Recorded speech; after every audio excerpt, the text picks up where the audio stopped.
ಹಾನಿಯಾಗಿರ್ತಕ್ಕಂಥದ್ನ ನಾವೇನು ಕಾಣಬಹುದು.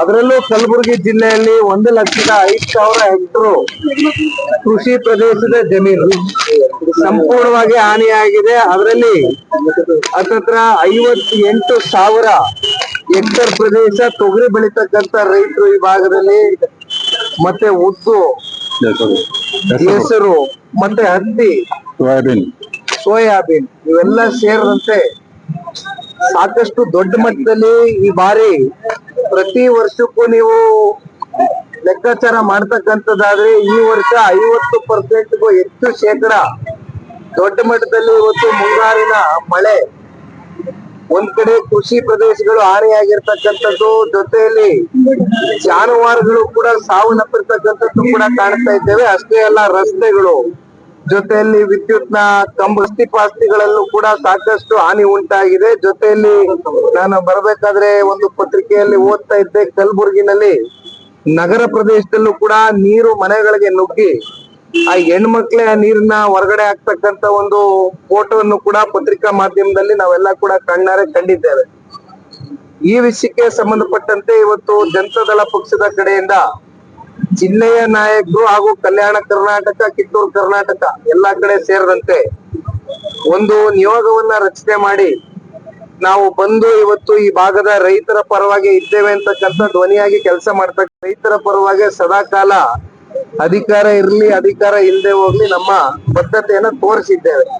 ಹಾಗಾಗಿ ಇವತ್ತು ವಿಶೇಷವಾಗಿ ನಾನು ನಮ್ಮ ಈ ಭಾಗದ ಜಿಲ್ಲಾಧ್ಯಕ್ಷರ ಆದಿಯಾಗಿ ಇಲ್ಲಿರ್ತಕ್ಕಂಥ ಎಲ್ಲ ನಾಯಕರು, ಕಾರ್ಯಕರ್ತರು, ಮುಖಂಡರುಗಳಿಗೆ ಮನವಿಯನ್ನ ಮಾಡಿದ್ದು APMC ಯಾರ್ಡ್ಗೆ ಮೊದಲನೇ ಭೇಟಿಯನ್ನ ಕೊಡುವ ಮೂಲಕ ಇಲ್ಲಿ ರೈತರ ನಿಜವಾದ ಈ ಕಷ್ಟದ ಪರಿಸ್ಥಿತಿಗಳು ಏನ್ ಎದುರು ನೋಡ್ತಾ ಇದ್ದಾರೆ ಈ ಒಂದು ಹಿನ್ನೆಲೆಯಲ್ಲಿ ಅಂತಕ್ಕಂಥದ್ನ ಒಂದು ನಮಗೂ ಕೂಡ ತಿಳುವಳಿಕೆ ಮೂಡಬೇಕಾಗಿದೆ. ಇದರಿಂದ ರಾಜ್ಯ ಸರ್ಕಾರಕ್ಕೆ ಮತ್ತು ಕೇಂದ್ರ ಸರ್ಕಾರಕ್ಕೆ ನಮ್ಮ ಕಡೆಯಿಂದ ಇವತ್ತು ರೈತರು ಈ ಸಂಕಷ್ಟದಿಂದ ಹೊರಗಡೆ ಬರ್ತಕ್ಕಂಥದಕ್ಕೆ ನಾವು ಯಾವ ರೀತಿ ರೈತರ ಜೊತೆ ಕೈ ಜೋಡಿಸಬಹುದು ಅಂತಕ್ಕಂಥದ್ದು ಇವತ್ತು APMC ಯಾರ್ಡ್ನಲ್ಲಿ ಇವತ್ತು ಚರ್ಚೆ ಮಾಡ್ತಕ್ಕಂಥದಕ್ಕೆ ಇವತ್ತು ಬಂದಿದ್ದೇವೆ.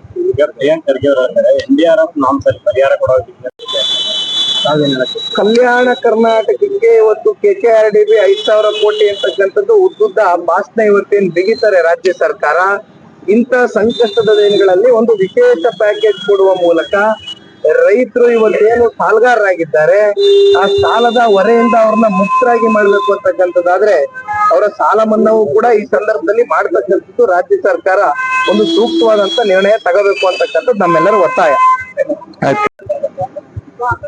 ತಮ್ಮೆಲ್ರಿಗೂ ಗೊತ್ತಿದ್ದಾಗೆ ಆಗಸ್ಟ್ ತಿಂಗಳಲ್ಲಿ ಆಗಿರ್ತಕ್ಕಂಥ ಈ ಪ್ರಕರಣ ಅತಿವೃಷ್ಟಿ, ಇಲ್ಲಿಯವರೆಗೂ ರಾಜ್ಯದ ಮುಖ್ಯಮಂತ್ರಿಗಳು ಕೃಷ್ಣಾ ಕಚೇರಿಯಲ್ಲಿ ಕೂತು VC ಅಂದ್ರೆ ವಿಡಿಯೋ ಕಾನ್ಫರೆನ್ಸ್ ಮೂಲಕ ಇಲ್ಲಿರ್ತಕ್ಕಂಥ ಜಿಲ್ಲಾ ಆಡಳಿತ, ಜಿಲ್ಲೆಯ ಅಧಿಕಾರಿಗಳ ಜೊತೆ ಒಂದು ಚರ್ಚೆನ ಮಾಡಿದ್ದಾರೆ ಹೊರತುಪಡಿಸಿ ರಾಜ್ಯದಿಂದ ಕೃಷಿ ಸಚಿವರು ಇಲ್ಲಿವರೆಗೂ ಕೂಡ ಭೇಟಿಯನ್ನ ಕೊಟ್ಟಿಲ್ಲ.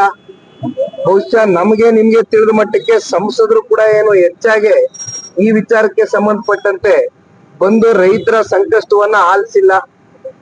ಬಟ್ ನಾವು ಇಲ್ಲಿ ಹೇಳ್ತಕ್ಕಂಥದ್ದನ್ನ ಈ ವಿಚಾರದಲ್ಲಿ ರಾಜ್ಯ ಸರ್ಕಾರ, ಕೇಂದ್ರ ಸರ್ಕಾರ ಅಂತಕ್ಕಂಥದ್ದು ಚರ್ಚೆ ಮಾಡೋದಕ್ಕಿಂತ ಇವತ್ತು ಮಲ್ಲಿಕಾರ್ಜುನ್ ಖರ್ಗೆರವರು ಹಿರಿಯರಿದ್ದಾರೆ, ಅವರ ಸುಪುತ್ರರು ಇವತ್ತೇನು ಪತ್ರಿಕಾಗೋಷ್ಠಿ ಮೂಲಕ ಕೇಂದ್ರ ಸರ್ಕಾರಕ್ಕೂ ಕೂಡ ಕೆಲವೊಂದಷ್ಟು ಸನ್ಮಾನ್ಯ ಕುಮಾರಣ್ಣ ಅವರು ಕೇಂದ್ರದ ಮಂತ್ರಿ ಆಗಿರ್ತಕ್ಕಂಥ ಹಿನ್ನೆಲೆಯಲ್ಲಿ ಅವ್ರೇನ್ ಹೇಳಿದ್ದಾರೆ ಖಂಡಿತವಾಗ್ಲೂ ತುಂಬಿದ ಸ್ವಾಗತ ಮಾಡ್ತೇನೆ.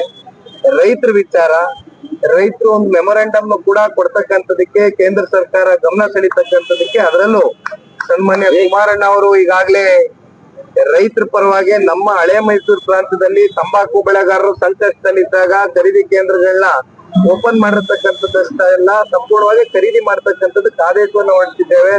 ಮಾವು ಬೆಳೆಗಾರರಿಗೆ ತೊಂದರೆ ಆದಂತ ಸಂದರ್ಭದಲ್ಲಿ ಈ ಬಾರಿ ಸನ್ಮಾನ್ಯ ಕುಮಾರಣ್ಣ ಅವರು ಇಂಟರ್ಫಿಯರೆನ್ಸ್ ಕೊಟ್ಟಿದ್ದಾರೆ. ಅವ್ರಿಗೇನ್ ಕೇಂದ್ರದಲ್ಲಿ ಇವತ್ತು ಬೃಹತ್ ಕೈಗಾರಿಕೆ ಉಕ್ಕು ಸಚಿವ ಸ್ಥಾನ ಇರಬಹುದು, ಆದ್ರೆ ರೈತರ ಪರವಾದಂತ ಜವಾಬ್ದಾರಿ ಸನ್ಮಾನ್ಯ ಕುಮಾರಣ್ಣ ಅವ್ರಿಗಿದೆ. ಹಾಗಾಗಿ ಇವತ್ತು ಪ್ರಿಯಾಂಕ್ ಖರ್ಗೆ ಅವ್ರು ಏನ್ ಹೇಳಿದ್ದಾರೆ ಒಪ್ಕೊಳ್ತೇವೆ. ನಮ್ಮೆಲ್ಲರಿಗೂ ಕೂಡ ಇವತ್ತು ಈ ಸಂದರ್ಭದಲ್ಲಿ ರೈತರ ಪರವಾಗಿ ನಿಲ್ಬೇಕಾಗಿರ್ತಕ್ಕಂಥ ನಮ್ ಧರ್ಮ. ಇಲ್ಲಿವರೆಗೂ ಈ ವಿಚಾರಕ್ಕೆ ಸಂಬಂಧಪಟ್ಟಂತೆ ವಿಡಿಯೋ ಕಾನ್ಫರೆನ್ಸ್ ನ ಹೊರತುಪಡಿಸಿ ಇಲ್ಲಿವರೆಗೂ ಅವ್ರೇನು ಬಂದು ಇಲ್ಲಿ ವಿಸಿಟ್ ಮಾಡಿರ್ತಕ್ಕಂಥದ್ದಾಗ್ಲಿ, ಅಥವಾ ರಾಜ್ಯದ ರಾಜ್ಯದ ಈ ಕೃಷಿ ಸಚಿವರು ಇಲ್ಲಿವರೆಗೂ ಬಂದಿದ್ದಾರಾ? ಇಲ್ಲಿವರೆಗೂ ಬರ್ಲಿಕ್ಕೆ ಆಗಿಲ್ಲ. ಅವರು ಪಾಪ ಕಲಬುರಗಿ ಜಿಲ್ಲೆ ಮರ್ತ್ಬಿಟ್ಟಿದ್ದಾರೆ. ಅವ್ರ ರಾಜ್ಯ ಅಂದ್ರೆ ಬಹುಶಃ ಅವ್ರ ತಾಲೂಕಿಗೆ, ಅವ್ರ ಜಿಲ್ಲೆಗೆ ಮಾತ್ರ ಸೀಮಿತವಾಗಿ ಕೆಲಸ ಮಾಡ್ತಾ ಇದಾರೆ ಅಂತಕ್ಕಂಥದ್ದು ಇವತ್ತು ಪ್ರಶ್ನೆ ಮೂಡ್ತಾ ಇದೆ. ಅವ್ರಿಗೂ ಕೂಡ ಅಷ್ಟೇ ಜವಾಬ್ದಾರಿ ಇದೆ. ಹಾಗಾಗಿ ತಮಗೆ ಗೊತ್ತಿದ್ದಂಗೆಣ ಇಲ್ಲಿಯವರೆಗೂ ನಾವೆಲ್ಲವೂ ಲೆಕ್ಕಾಚಾರ ಮಾಡ್ತಕ್ಕಂಥದ್ದಾದ್ರೆ 2 ಹೆಕ್ಟೇರ್ ಅಷ್ಟು ಒಳಗೆ ಇರ್ತಕ್ಕಂತ ರೈತರು ಇವತ್ತು ಸಂಕಷ್ಟ ಏನ್ ಅನುಭವಿಸ್ತಾ ಇದ್ದಾರೆ. ಹತ್ತತ್ರ ಅಲ್ಲಿ 600 ಕೋಟಿಗಿಂತ ಹೆಚ್ಚು ಇವತ್ತು ರೈತರಿಗೆ ಸಿಕ್ಬೇಕಾಗಿದೆ. 2 ಲಕ್ಷ ಹೆಕ್ಟರ್ಗಿಂತ ಹೆಚ್ಚಾಗಿರ್ತಕ್ಕಂಥ ರೈತರಿಗೆ 250 ಕೋಟಿ ರೂಪಾಯಿಯಷ್ಟು ಹಣ ಬಿಡುಗಡೆ ಆಗ್ಬೇಕಾಗಿದೆ. ಒಟ್ಟಾರೆಯಾಗಿ 900 ಕೋಟಿಯಷ್ಟು ಇವತ್ತು ಹಣ ಬಿಡುಗಡೆ ಮಾಡಿದ್ರೆ ಮಾತ್ರ ಇಲ್ಲಿ ರೈತರು ಉಳಿಲಿಕ್ಕೆ ಸಾಧ್ಯ.